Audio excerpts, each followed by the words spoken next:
Hello, today we're making burgers and wedges. For this recipe you need to set your oven at 200 degrees centigrade. For this recipe you will need minced beef. You could use lamb or even pork if you wanted. I'm going to be doing 450 grams and the other ingredients according to that. You can make a smaller batch and I'll put the ingredients below for a smaller quantity. 450 grams of minced beef.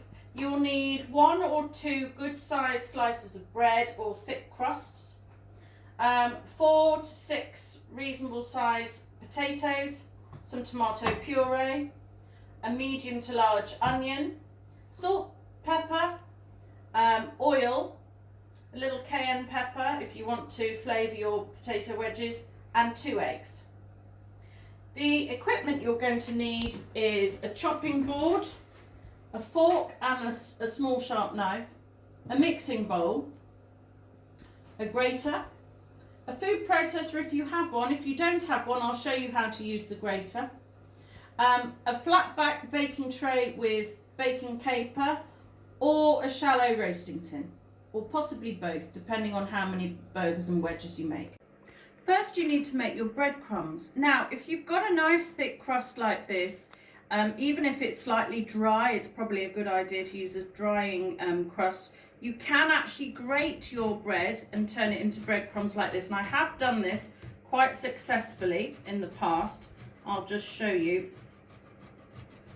that you can end up making breadcrumbs like that. However, it does take a little bit of time. So if you've got a food processor, a quicker way is to put your bread into the food processor. Break it into pieces.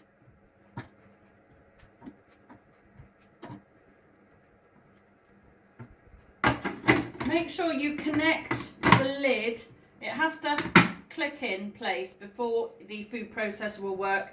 And then turn it on or press the pulse button until it makes fine breadcrumbs.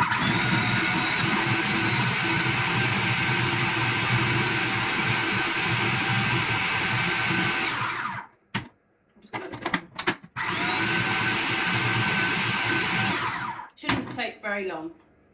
For this recipe you can't really use the dried breadcrumbs that you can buy in containers from the supermarket. They don't work well. What you really need is fresh breadcrumbs. So once you've made your breadcrumbs, whether you've grated them or used a food processor, they're going to go into the mixing bowl with your minced beef. There's 2 reasons why we're adding breadcrumbs to our mixture today. One reason is that the bread will help to absorb any of the oil and excess liquid that comes out of the minced beef when it cooks. But the other reason is that you can stretch your burgers further and make more of them if you pad them out with a little bit of breadcrumbs, and you can't tell when you eat them. The other things that are going into this mix are some 2 or 3 tablespoons of tomato puree. Oh, I can't open that. Yes, I have. Tablespoons, I always tend to do 1, 2, 3 good squeezes like that, and that should count as a tablespoon. You can measure it if you want to.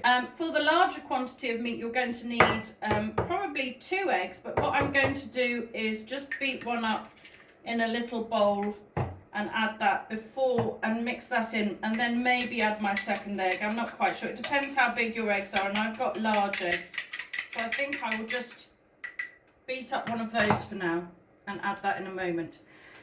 The next thing you're going to need to do is to grate your onion. Now this might sound like a strange thing to do, but if you chop your onion into small pieces, what you'll find is no matter how small you chop them, the pieces of onion fly out of the burger and they don't hold together terribly well. So instead we're going to grate the onion using the grater. Just cut the top off of the onion and then peel it, and then we're going to grate it as a whole onion on the big side of the grater. Okay, once you've peeled your onion, I leave the root on because that holds the onion together whilst you're grating or chopping, incidentally. Use the large side of the grater and grate down. I would always do this job last because it really can make you cry. So do it as fast as you can. Okay, and what you find is that you end up with some quite nicely grated onion. I think I'm going to leave mine there. Just get the rest of the onion off the grater. Then the onion is going to go into the mixing bowl as well.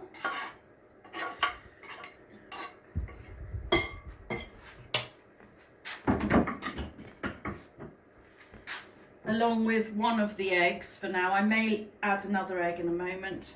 I'm also going to pop in a good pinch of salt. I always think a good pinch is 2 fingers and a thumb. And I'm doing double, so I've done twice that. And a really good shaking of pepper as well. And then there's no way of doing this without getting your hands dirty. So hands go straight in and you're going to squeeze all of the mixture together.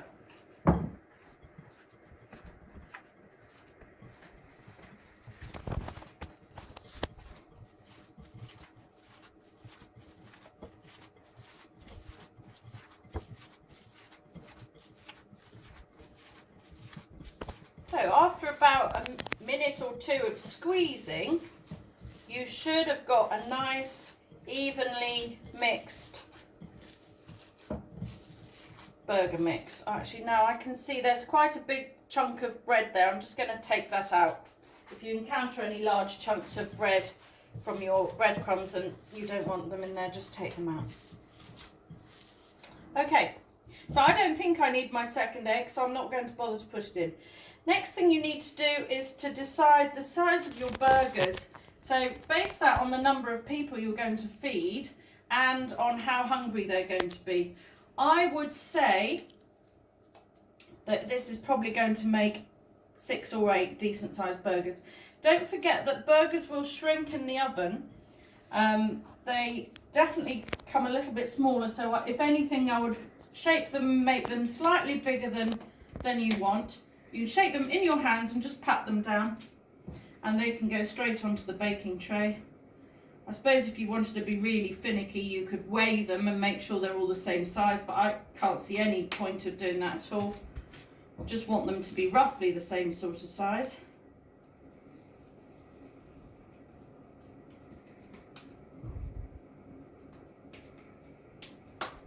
Should hold together quite nicely. If you do opt to chop your onions at this point, you'll find that you're losing onions along the way. I think those 2 second ones I've done are a bit smaller, so I'm going to add a bit more onto those in a moment. So try and get them all a similar size. I think I've gone a little bit smaller. Hang on. I think if you can see these are a little bit smaller, so I'm going to add a bit more to that one.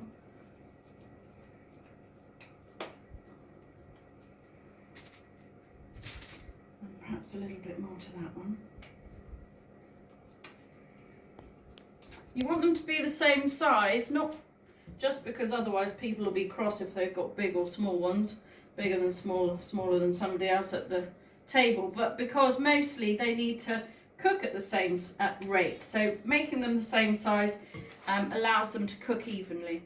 So that quantity, which was 450 grams of mince, has made 6 quite good sized burgers.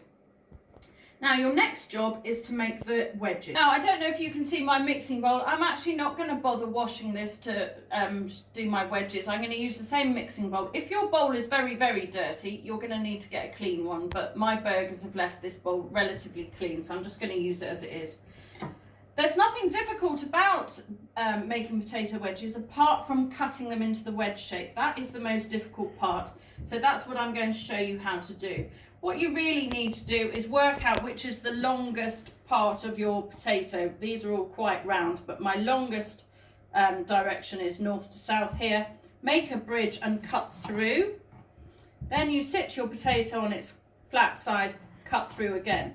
Now you can have wedges that are as thick as that, but personally I think those are a little bit too thick. The way to get a thinner wedge is actually to hold your potato wedge firmly between your 2 fingers and then cut down the point, okay? It will hold steady if you're careful. and then you can end up with some slightly smaller, more even sized wedges. So I'll show you that again. Work out which is the longest direction. Cut in half and then into quarters and cut through the point.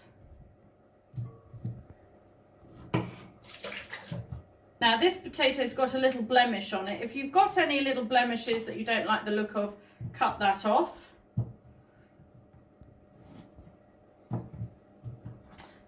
I'm just going to carry on chopping my potato wedges.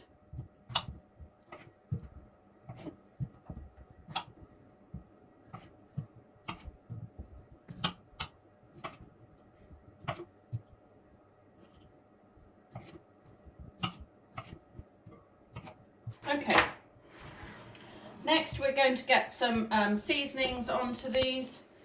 I would go a couple of good sprinkles of salt. This is quite coarse salt and I like to put this on wedges. You can use the fine salt. I'm going to add quite a good grinding of black pepper. You can add fresh herbs if you've got them, or dried herbs. I'm not going to add herbs. I'm going to add a little bit of cayenne pepper, which is going to give our wedges a slightly spicy flavour.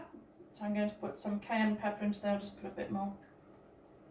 Don't go too mad on spice. And then you need to add some oil.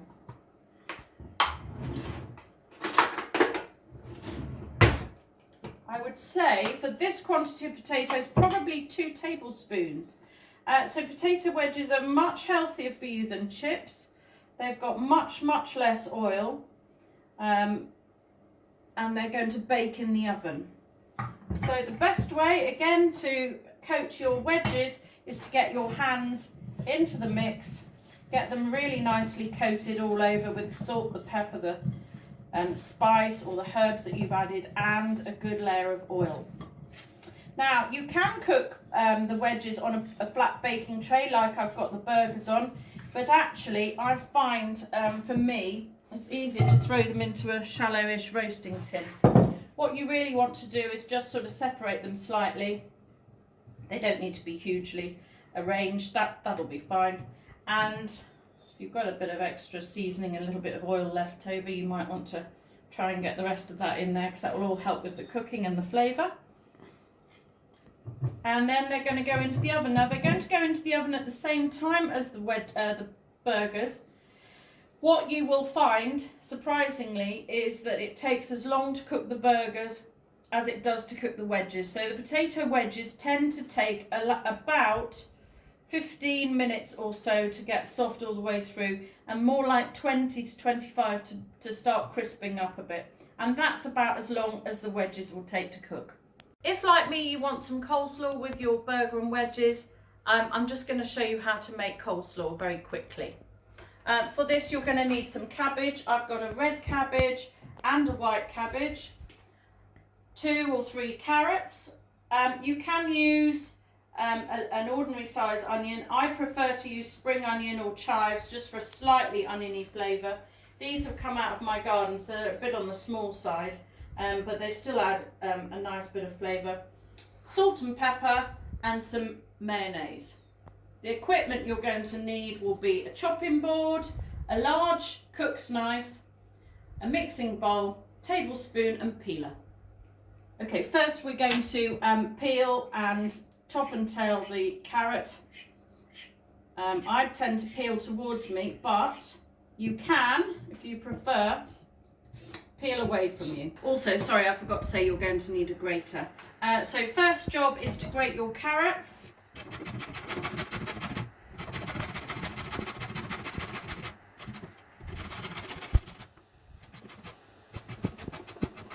When you get to the end bit, I would probably eat that. You're going to cut your fingers otherwise.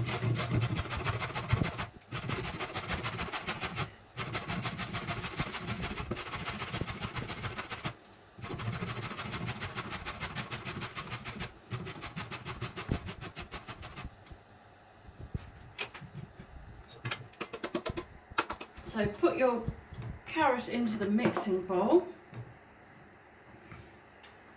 Next next you're going to cut your cabbage. Now, you're going to need a big knife for this. You can, if you really want to, use a small knife, but it's much easier with a large knife. And if you've got a half cabbage like I have, I would start by cutting that in half again, so you've got quarters. Cut out the stalk, we're not going to need that. And then the way I like to explain it is that in order to cut nice thin slices, I look around the side of the cabbage so I can see my slicing. If you cut it straight onto you, you can't see if your slicing is too thick or too thin. So I tend to go just looking round the corner, doing nice even slices.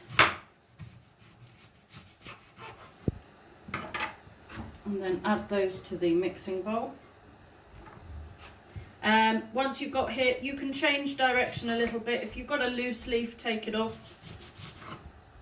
Your cabbage doesn't need to be in really, really long pieces, so you can have shortish pieces of cabbage. The red cabbage makes for a really nice coloured coleslaw. Some pieces start to disappear. And then when you get to this sort of thin section like this, then you can hold it a little bit flatter on the board and keep cutting.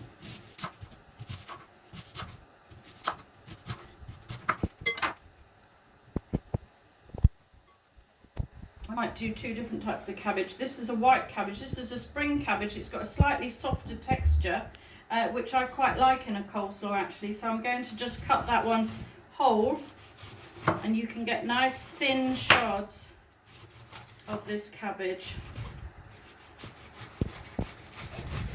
And don't forget to use a sawing motion.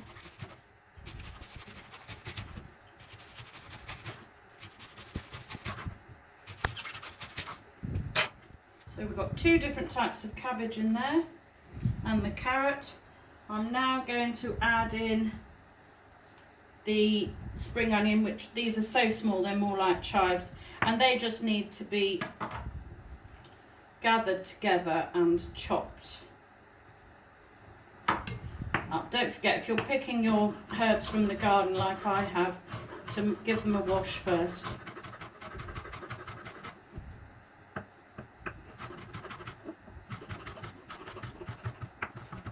Okay, so strike a bit there. Get that into a mixing bowl. And then all you need to do is add a good amount of salt and pepper, decent size sprinkle of salt. This is quite coarse salt and pepper.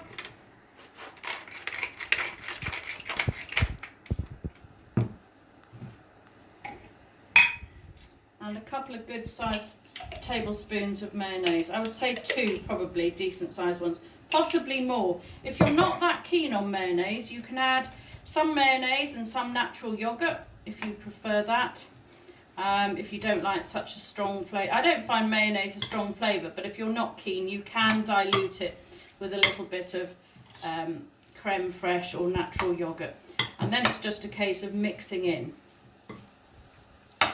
You'll be surprised at how much coleslaw even a small amount of cabbage can produce actually, because I haven't even used, I've still got another quarter and a half of cabbage there that I haven't used, and we're still going to end up with a nice big bowl of coleslaw.